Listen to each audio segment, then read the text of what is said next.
Bonjour à toutes et à tous. Alors dans cette vidéo, on va apprendre à comprendre ce qu'est la notion de suite géométrique. Alors une suite géométrique, c'est une suite qui est de cette forme-là. Un plus 1 égale une constante fois un.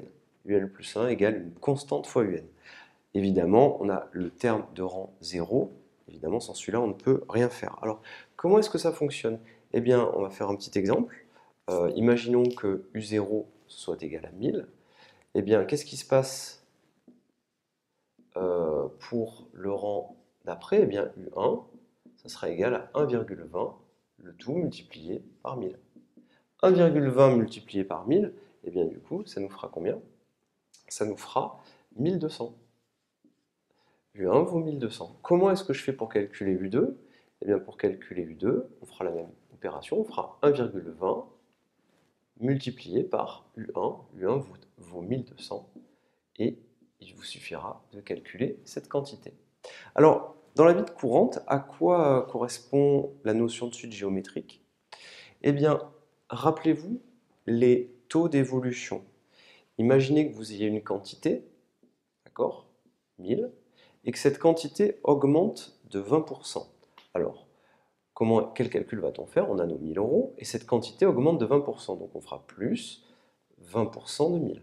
Ça sera le prix final. 20% de 1000. Petite opération que je vais faire, je vais factoriser par 1000 cette quantité. Donc je vais obtenir 1000 fois, parenthèse, 1 plus 20 sur 100.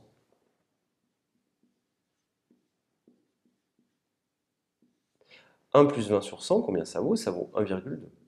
Et regardez bien ce qui se passe. 1 plus 20 sur 100, c'est 1,20.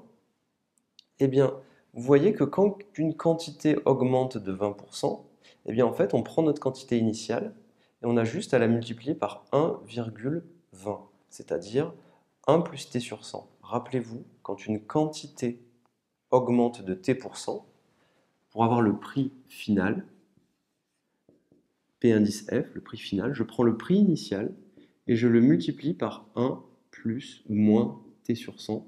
Alors plus t sur 100 si c'est une augmentation de t%, et moins t sur 100 si c'est une diminution. Et ça correspond à notre 1,20.